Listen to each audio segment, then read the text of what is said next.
see how that plays out in L.A. That's it for us on SportsCenter. Next SportsCenter is a little later tonight. NBA Countdown coming up. I feel like I'm just going to sit in front of the TV and just watch nothing but basketball. Get your popcorn ready. And then football tomorrow. Kristaps Porzingis played his first game of the season on Wednesday. He and his Mavericks will be getting a steady dose of Giannis, who's coming off of a triple-double against the Pistons. We are counting down to your Friday night doubleheader. It's all NBA from here on out. James Harden shipped away from Houston. Now will be joining the Brooklyn Nets. Brooklyn is the place for James Harden. How will KD handle this OKC reunion and what it means for Kyrie? And international superstars Luka and Giannis are favorites for MVP, but are they on this show? And one natural phenom faces another as Zion and LeBron showdown. What can young Pelicans learn from the living legend? On Countdown. I can hear it now, before I take the stage. They know every word, they be shout with my name. I'm a good game, that's what everybody say. Take real dedication when you trying to be great. I be up late, penning all these words. Still wake up early, I be up before the birds. They saying I'm absurd, okay, they don't get it. Just know you doing well if you got a lot of critics. Welcome to NBA Countdown, presented by Mountain Dew. Happy Friday night and welcome to NBA Countdown. I'm Maria Taylor, coming to you live from the Seaport District of New York City, brought to you by Chase. Now, you've been hearing all about the big three from the Nets. Our big three will be here, Woj, Jalen, and Jay Will. But let's start with a little bit of news that's still trickling out from Brooklyn, and of course it has to do with Kyrie Irving. He'll lose nearly $900,000 as a result of a violation of the NBA's health and safety protocols. The league announced that today. The NBA fined Irving $50,000 for violating the coronavirus safety protocols, and the All-Star will also forfeit his salary for the 2 games he missed. In addition, he's out for Saturday's game against the Magic due to health and safety protocols. Now we welcome in our senior NBA insider, Adrian Wojnarowski. And well, there's so many questions, but I want to know how the Nets are handling this situation with Kyrie, and of course, how it all came together with the Harden trade this week. And Maria, Kyrie Irving, I was told, was eager to play tomorrow night, debut potentially with James Harden and of course Kevin Durant. But ultimately it was decided, listen, because he's been away, hasn't played a practice since January 5th, that just putting him back on the court in a game situation might not be the wisest thing to do. He'll have an opportunity to rejoin the team, potentially practice on Sunday, and then play Monday against Milwaukee. And he comes back to a very different reality with these Nets than prior to his extended absence. The James Harden deal had been discussed between Houston and Brooklyn really for a couple months on and off. It did heat up this past week while Kyrie Irving was away. And you know, for Brooklyn, listen, it is insurance for Kevin Durant's future with the Nets, and having James Harden on board. They don't want to lose KD in free agency, and it comes up quickly. He could be a free agent. All 3 of these players could by the end of next season. But remember this too, the Nets' plan was always to use the assets they had built up to go get a 3rd-star player. James Harden happened to become available. If a player hypothetically like Bradley Beal was available and he hasn't been, you know, that would have been a target for the Nets and any number of other, big market teams in the league. But right now, you know, Kyrie Irving returns to a 3-man starry cast here, unlike we've really seen here in the modern era of the league in terms of trying to figure out how are they all going to fit together, how is this going to work? Yeah, Woj, we're going to find that all out on Monday. Stick around, don't go anywhere. Plenty more with Adrian Wojnarowski.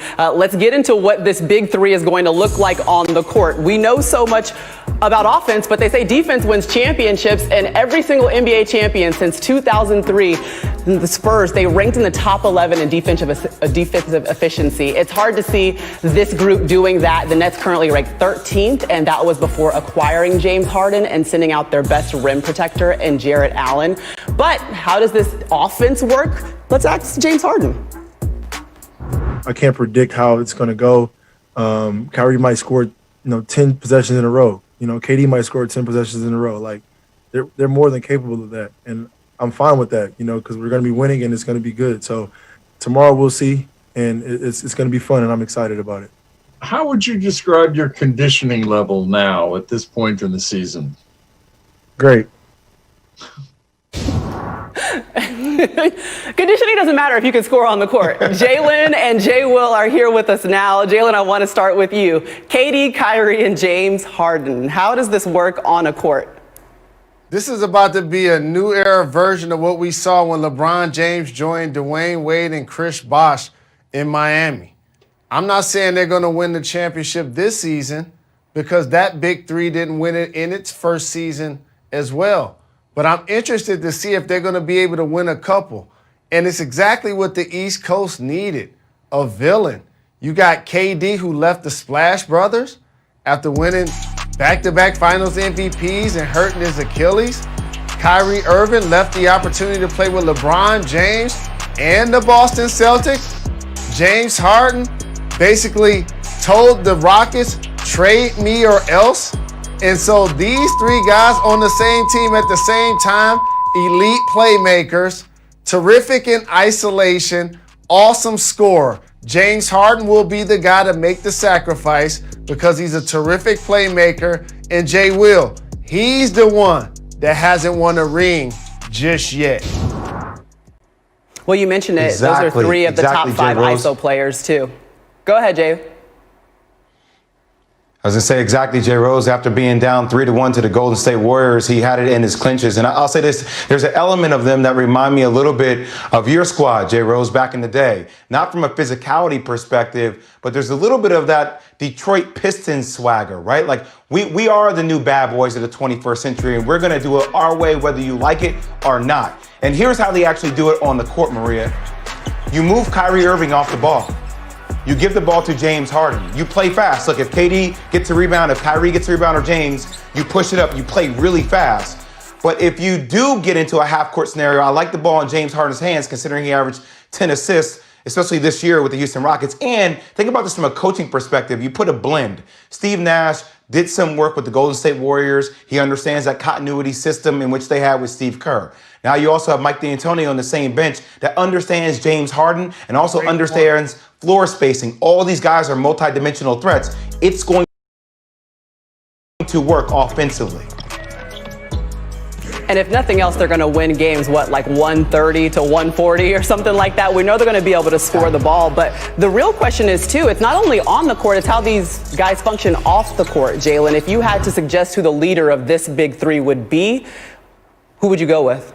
Oh, KD the leader, no doubt about it. When he went to Golden State, he didn't want to embrace those responsibilities.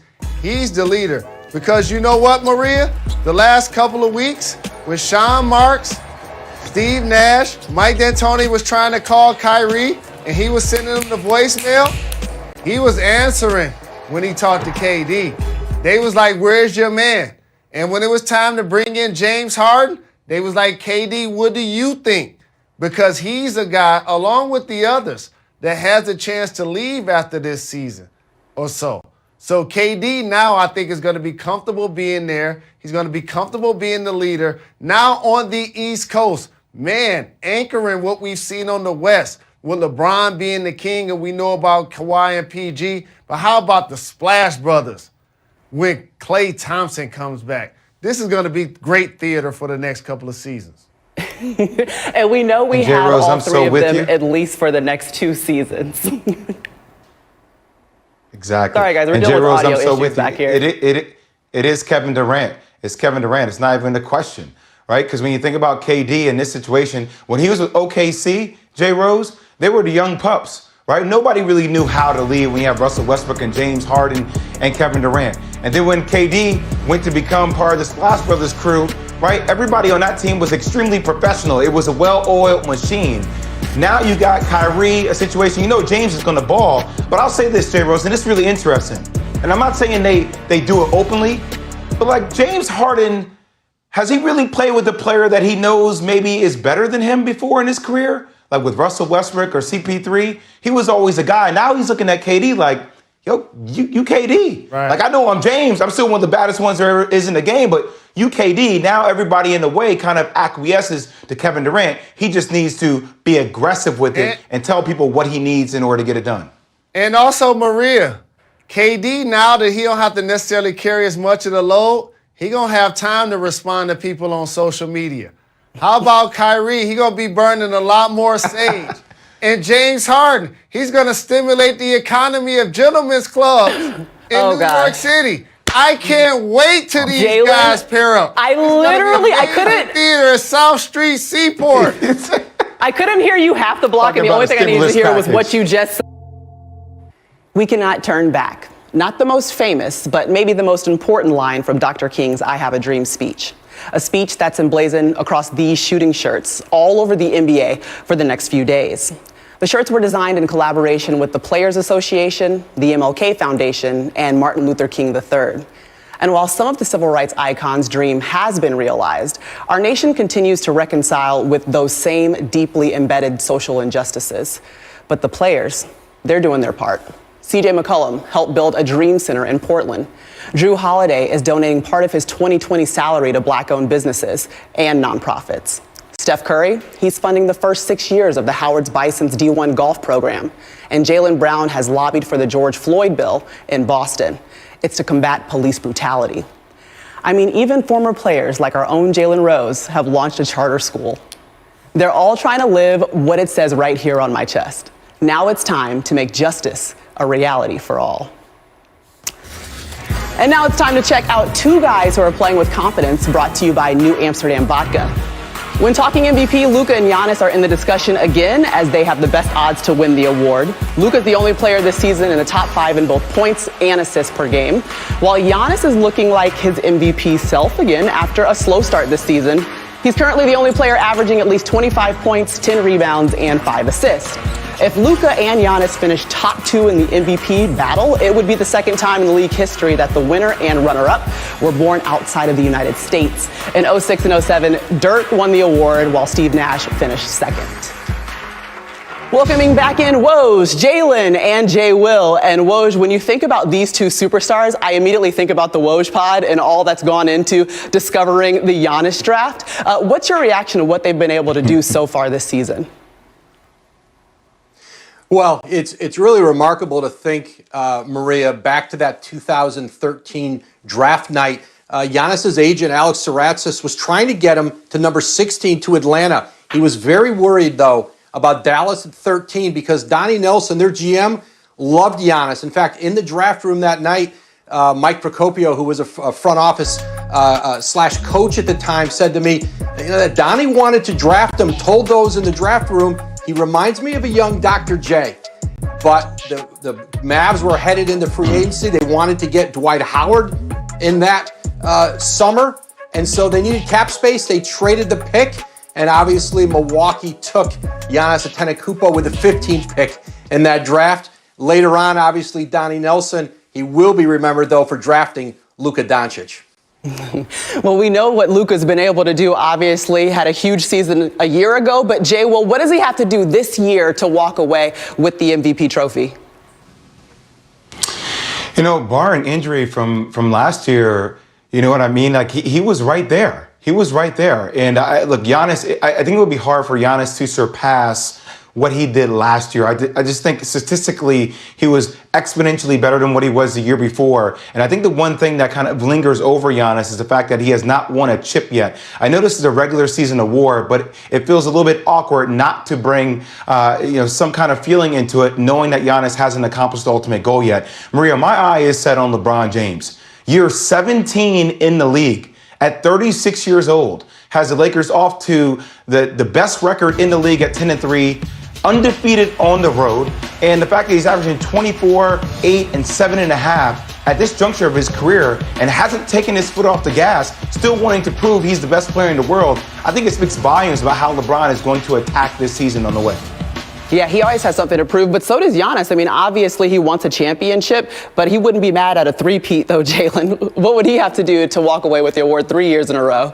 And these are vastly different candidates. And Giannis will have to do something that has never been done in league history, like put up 35, 15, and 5. Like, he would have to go crazy with a couple of blocks and a couple of steals. And they've had the best record a couple of years that he won it. So that means voters get fatigued. Luka's going to be a better story. They were 6th seed last year. He became a top 10 player. Porzingis going to have a lot to do with whether he's actually able to win it, because to me, Luka's going to have to put his team within the top 4, at least of the Western Conference. Teams are going to be separated by 1 or 2 games, but they at least got to be amongst those top teams. And Jay brought in LeBron James. I just want to acknowledge 2 more candidates. One is international.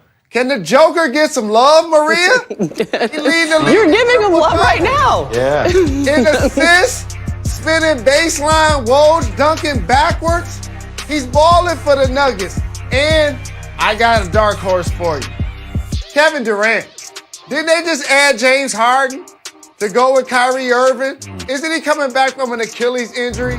We love a great story. And now we got something to watch on League Pass every night Eastern Standard Time. So don't sleep on the Slim Reaper in this conversation. All right, well, your conversation doesn't stop here. Jalen, Jay will stick around. Woj, you're done with us, but we'll continue our NBA countdown. We got plenty of matchups coming your way. And we started off with Dallas taking on Milwaukee. I bet Chris Middleton would be happy if Giannis was to three-peat as the MVP. Little known fact, though, shooting 47% from 3 on the season. We are counting down to Bucks and Mavs.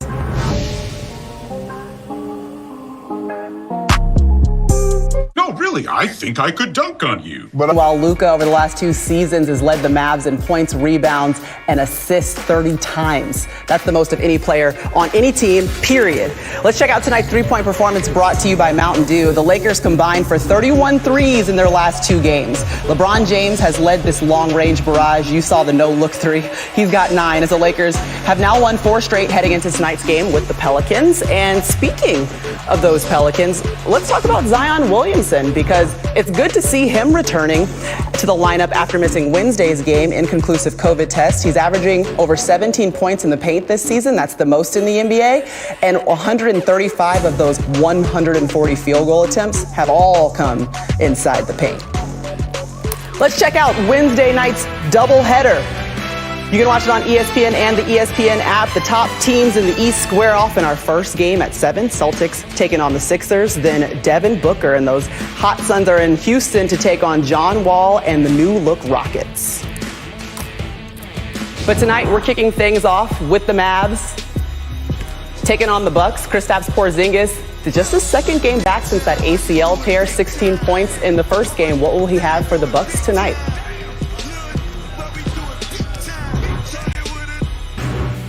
Jay Will and Jalen are back, and I just got one question before the Mavs and the Bucks tip it off. If you had to make a team today, Jay Will, you're taking Luka or you're taking Giannis with your first round draft pick? MT, I'm taking Luka.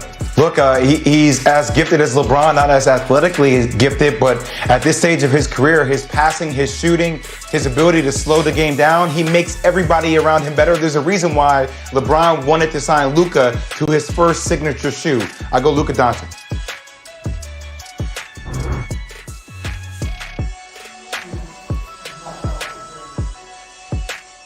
Luka's that deal, Jay. I agree. And he needs to improve his three-point shot, but it's still a tall man's game.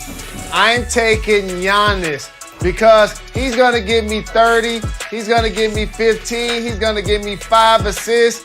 He's going to be amongst the league leaders in blocks and steals. And he could be the 4th player to win 3 straight MVPs, so that's not too bad. I mean, if you're looking for a guy like Wilt Chamberlain to start your team with. Jalen, Jay Will, appreciate you guys stopping by. I think you sticking around, Jay Rose, so hang out. We're going to get you now to the game. You got the Bucks and you got the Mavs coming your way. We'll see you at halftime. On a chilly 34-degree night in Milwaukee, Wisconsin, 2 of the hottest teams in the NBA converging on Fiserv Forum. The Dallas Mavericks being hosted by the Milwaukee Bucks, who've won 3 consecutive games. Welcome to NBA Courtside, presented by McDonald's. And what a night of basketball here on ESPN. A constellation of some of the most luminous names in the game. Luka, Giannis, that's the first half of our double dip. The second half featuring Zion Williamson and the New Orleans Pelicans trying to get back on the winning track and facing a daunting task, taking on LeBron James and the reigning champions, the Los Angeles Lakers. What a night of hoop here. We're going to ball until we fall tonight. First up, though, Giannis Antetokounmpo, fresh off a triple-double, ready to run one tonight against Luka. Hello, everybody. I'm Mark Jones alongside Jeff Van Gundy. Thanks for coming aboard. A great night of basketball here this evening against the backdrop of a worldwide pandemic impacting the Dallas Mavericks, missing 5 players going into this game tonight in Milwaukee. Jeff, when you look at the 3 starters of those 5 players that are going to be missing tonight, as a coach, what's your thinking and how does that impact them? Well, thankfully, what Dallas has done is construct a roster that is deep, and it's got great skill throughout the roster, and it's able to withstand these tremendous losses. A lot of teams could not perform well if they had lost this type of firepower. Josh Richardson, starting 2, Finney Smith, the starting 3, and Kleber, the starting 4. Like, this is a dynamic team, and Rick Carlisle and his coaching staff have to be thrilled with what they've accomplished since those guys went down. Yeah, kudos to Donnie Nelson Jr. helping build up that roster so they've got some depth. Hey, the good news is that the odds-on favorite to begin the year, Luka Doncic, who got off to a slow start this year, is playing tonight, and man, he continues to develop into one of the most unstoppable players in the game, Jeff. Well, offensively, he is as good as any player in the NBA, particularly when they get him in their 5-out offense and run and pick and roll. Some teams try to go underneath like you see here. But when he starts nailing this three-point shot, he will be unguardable. And then you look at the combination of his ball handling and his footwork. A guy who can make multiple moves against a tremendous defender like Adebayo. Here, this is big man Akeem Olajuwon type step-through moves. This is just tremendous basketball, individual offensive skill. And then in the two-man game, you don't realize how big and strong he is. He's able to generate the contact and play through the contact. And then his great size gives him the ability to see over the defense and find his teammates. As good a pick-and-roll passer as there is in the game. And look at this hook pass. 44 feet in the air, right into the shooting pocket. He is dynamic in the two-man game. He's got a couple of triple-doubles in his last 4 outings as they continue on this road trip. And his opponent tonight, he's gunning for Giannis Antetokounmpo. And, you know, the entire city of Milwaukee and throughout Wisconsin gave it a big exhale when he signed that Supermax contract just several weeks ago. And believe it or not, he is paying off big time on that huge deal already, Jeff. Well, there's no doubt the two-time MVP started a little bit slow, but has come on and is playing Giannis type of basketball. He's attacking. He's assertive. 2 of the biggest stars leading 2 of the hottest teams going. Luka Doncic has been on another level, coming off perhaps the finest overall game of his career.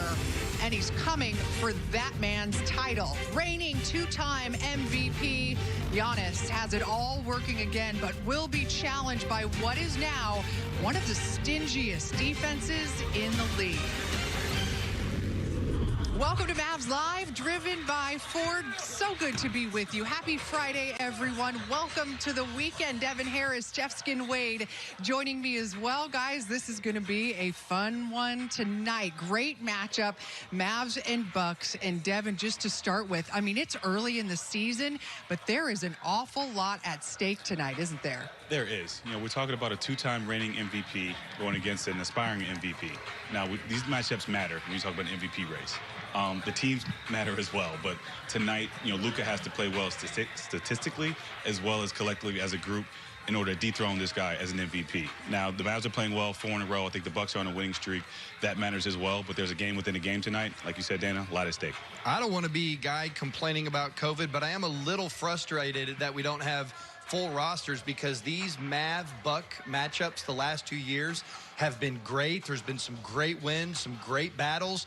Sometimes the Mavs are missing guys, and they're still playing well. I'd love to see both of these teams at full strength, but I think that's going to be kind of the normal this year, is everything's going to be abnormal, so the Mavs must make do, even though they are missing some key players. And to your point, Skin, about the great matchups we have seen between these two teams, the last real game they played against each other was in the bubble back in August in Florida, and Luka Doncic was doing it all, as he so often is. But this time, he combined for 69 points, rebounds, and assists.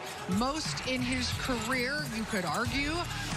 Best game of his young career, maybe at the time. Certainly, it was just one of those, Skin, it was one of those nights where we sit back and watch in awe. Yeah, and I think, we just saw the legendary play there, the pass to Maxi Kleber, and that was in crunch time, and there was so much conversation last year about the Mavs struggling at the end of games, and that was an important game in the bubble in which the Mavericks shined during that clutch time, and we'll always remember that sweet dish from Luka to Maxi Kleber, who's one of the guys that isn't here tonight. Yeah, missing him, no doubt, Devin. But when you see here, last 5 games for Luka, 5-0 with his numbers just jumping up. I feel like we go back to the night we were all here and he was shooting behind us post-game. That thing is like legendary now, because since then, he just hasn't looked back. He hasn't looked back, and it was, just about a time whether he found his form or not, and he's back now. He's playing at the MVP level, and tonight I'm just excited to see these two guys go at it. Should be fun to watch, and hopefully, it'll be a W for the Mavs.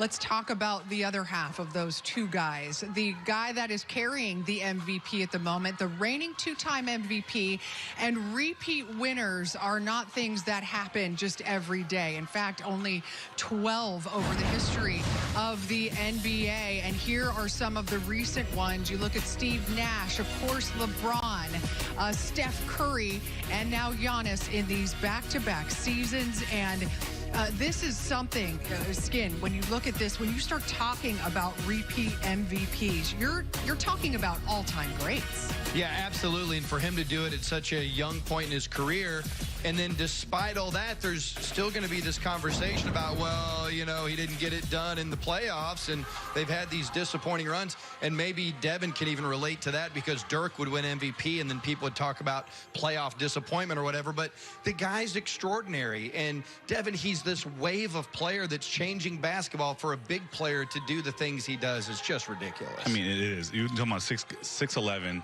power forward, center, whatever you want to call it. Right. He can handle the ball. He dominates in the paint in like a Shaq-like way. He can shoot the ball, even though he doesn't take a lot of jump shots. He's still shooting 30% from 3. And he's just an all-around, defensive magnet to block shots and things of the sort. Well, and not to, as you're talking about, he's adding to his game, too. That's the scary thing. Rick Carlisle, before the game, asked about Giannis and said, what I always noticed was he's a worker. He wants to get better. Even as good as he is, there it is, he's going to start now working at shooting and making those 3-point shots, Devin.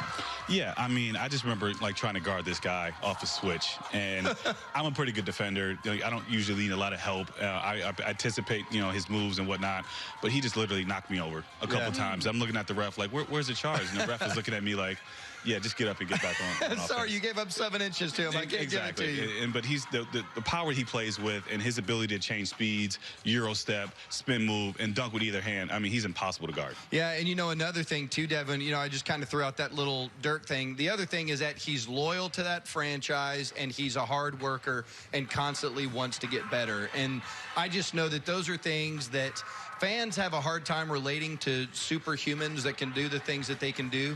But when they're really great humans, that's the reason we love Dirk. And all the stories you hear about Giannis is he's the right kind of person too. He's a really easy superstar to pull for all of those kinds of reasons. And for me, being a Milwaukee kid, I talk to a lot of my boys, and Giannis is going to stay. Yeah, I'm like, I don't know. And then when he stays, the city of Milwaukee is just really thrilled to have him back. They're excited, and they're going to be a great team for 5 years to come. Yep. No question about it. Superhumans, that leads us to more star power and superstar power in this matchup tonight with the return of Kristaps Porzingis. Missed 9 games, as we know. Now will play in his 2nd straight game after coming back from the injury. And the other night, another very good return, as he has done before in his returns from injury. Here's his perspective now on his debut. I wanted to, be out there, be aggressive for the time I was going to be out there. And most importantly, first game and first win for me. And so that's it. I'm looking forward to the next one. And just getting into a rhythm where everything just comes easy and we find that, that chemistry out there and that's it. And then we'll take off. Devin, another thing he said after the game that stayed with me was the fact that when you're coming back from an injury, so you're going to be playing limited minutes, you're trying not to do too much in the minutes that you have. You want to take advantage of them as much as possible, but you don't want to overdo it and end up, re-injuring yourself or something of that nature. He really looked to me like he played within himself the other night. No, he did. He came out aggressive, but not too aggressive. And the one thing coming back from injury is that you don't want to upset team flow. And I thought he tried to fit in nicely. He took shots when they were there. He was aggressive. And I really enjoyed his body movement. You could tell he was really back, with the step back and, things that he was shooting. The depth of his jump shot looked good. He got to the rim. He finished. All those things, knowing that his body's back, to kind of show himself and kind of just improve from there. I agree with Devin. I think the thing that really stood out from the other night is the way that he moved, and it made you think he could have maybe come back a little bit sooner. I always trust the Mavericks 100% to play that right. But it is super critical to have him back for tonight because, you're going up against the MVP. You're down some great defenders. The offense is going to be of huge importance, and Milwaukee really struggles against him because, all right, if you're going to go and commit the Greek freak to covering him on the perimeter, then suddenly you're putting Lopez in pick and rolls where he struggles defensively. We know Lopez can't cover KP out on the perimeter, so he needs to be an offensive force tonight to at least give that Milwaukee juggernaut something to think about other than Luka Doncic. Devin, more on that in terms of just what you think you will see in with regards to the matchup against Milwaukee for him. I would probably say Willie Cauley-Stein on Lopez. As Brooklyn, the overwhelming favorite now to come out of the East, leapfrogging the Milwaukee Bucks. Combined KD, Kyrie Irving, and James Harden, 24 All-Stars, 2 MVPs, 3 rings, 7 scoring titles. Highly decorated, yes, indeed. Skin, can they coexist, though? Ooh, that's a fantastic question. Is Kyrie going to be available? Look, this is a league where everybody had gone back to dynamic duos, and this is the first team that pushed all the chips into the middle on back to the big three. And then the other question is, well, this big three, 2 of them have a pretty crazy injury history, and one of them kind of has some unique philosophies on the world, and sometimes he's engaged and sometimes he's not. This is a wild decision in a lot of ways on Brooklyn, but on paper, you look at it and you go, if these 3 guys believe in one another and they have a coach in Steve Nash that's going to let them play, that's going to be an impossible team to stop, Devin. They're just gambling on health and chemistry. They are, but we talk about this type of talent these 3 guys have. What really comes down to it is going to be sacrifice. If these guys sacrifice enough to coexist and play at a high level when they're all on the floor together. But what they have the luxury of is, keeping 2 guys out there at one time, resting the other guy, and, offensively, this team's a nightmare to guard. Yeah, and I want to throw one more thing out there about the idea of coexisting. When you talk about this idea of culture and things like that, Golden State had a lot of guys sacrifice, and if you look at, part of that is Kerr coming from the San Antonio outlook, and then Steve Nash was there as a consultant, and so he saw how that worked firsthand. However, I think most people tell you Steph Curry is just a lovely human. And so if your best person is a sacrificer, like Devin just said, then you can make it work. Will one of these guys be willing to sacrifice? Because in a lot of ways, Devin, it's none of those guys have been in Brooklyn for a long time. It's not, Steph had always been in Golden State. That was his team. One of these guys is going to have to make big sacrifices. They've all got their money, right? they should be willing to play together, but these are unique things. When you talk about like winning a championship, sacrifice is the most important thing, but it's one thing to say it and another thing to do it. Right. You know, and they have to really go out there and show that they're ready to compete at that level and willing to give up some offensive stats, some other things that may be looking for individually stat-wise to make sure the team does well. Yep. It's interesting to think about how this affected the landscape of things. Obviously, when LeBron went to the West, that was a seismic shift. Now you've got Harden in the Eastern Conference, and it was the Milwaukee Bucks that everybody, of course, thought, well, of course, Brooklyn was up there, but this took them over the edge. And I wonder now how you think, Devin, this does affect the landscape of things. Well, obviously, Brooklyn is with the talent-wise, they're the favorite. But the Milwaukee Bucks are still the team that has won the most games in the last 2 years, and they have a big three in themselves with Giannis, Middleton, and now Holiday. So those guys are definitely. Don't knock them off and say they can't win games. They definitely can. I think at the end of the year, it's going to be who's playing the best basketball and who has the best chemistry. Yeah, I think that makes a lot of sense. I'm also very curious about Philly now that they have shooting and our guy Seth Curry there to kind of even things out. Obviously, Doc Rivers knows how to deal with personalities. I thought Philly was the most likely to move Ben Simmons for James Harden. I think that would have probably worked in terms of just the way guys play. But, and we're sitting here, we haven't even mentioned Boston yet. And Tatum is turning into a monster. So the Eastern Conference has gotten really, really good. And I feel like there's teams on either side, whether the Eastern Conference or Western Conference, that could emerge and win an NBA championship. And it's fun for the league to be balanced again in that regard. Can't wait to see how it plays out. That's for sure. James Harden waiting to get clearance to practice and to play. They do believe that will be coming up in their next game in Orlando, although no Kyrie Irving yet. So we'll, of course, be keeping our eye on that. Coming up, the Mavericks new and Vic to 100 or less points. Take a moment to let these numbers soak in. The defensive rankings last season on the right side of your screen, all not nearly where they needed them to be. They made a commitment to improving and prioritizing the defensive end, and look where they are now, ranking second in opponent points a game, opponent field goal and three-point percentage, and defensive rating. Yes, it's been 10 games, but still, that is enough of a sample size to see that this is working, Skid. Yeah, it absolutely is, and I think it's so exciting that they did that against Charlotte the other night when they were missing arguably their three best individual defenders. And to me, Devin, that makes me think this is a cultural change. That's part of defense, is your team defense, guys knowing the rotations, buying in, and to hear offensive players talk about it, that's a really encouraging sign. It is, but what I like to see the most is like when Luka, kind of takes pride in his defense. It makes so much easier for the rest of the guys to fall in line when your star player cares about defense, is talking about defense. You have a coach now who's throwing guys out there to play defense. It's no longer an offensive team. If they want to go far in the playoffs, defense is where they're going to have to hang their hat on. Shout out to Mose and all those guys that control the defense, because it's not easy to change a culture in a season like this where it's, short practice time, short training, before the season started. But we always talked about it's going to take time to kind of change that culture. They're doing it now, and you're seeing the results. Happening quickly. Certainly, they're more active, and you can speak to Willie Cauley-Stein when it comes to being active on that end of the court. Coming off of a big rebound game, he pulled down 14 in Charlotte, and he leads the team in plus minus. And since being put into, Devin, that starting lineup, this team is 4-0. Yeah, I think he's been doing a great job helping out defensively, rim running, doing just the small things, the little things that sometimes don't show up in the stats. But his energy and his defensive effort has done wonders for their defense. It was really interesting the other night seeing a guy like Rozier turn the corner and get in the lane, and not only is Willie there, but Kristaps is there too. It's like, well, I bet I got to kick this ball out. I mean, it's nice to have all that length on the floor, and it's active length too. It's not just big lumbering guys. Those guys can really move around. No question about it, and you can tell he has absolutely, wanted to be a part of this team, and we're finally getting a chance again to see just how much a guy like Willie Cauley-Stein brings to this. Yeah, and it's important because, look, I'm going to make, Rick mad and Belichick and Pop mad and all those guys.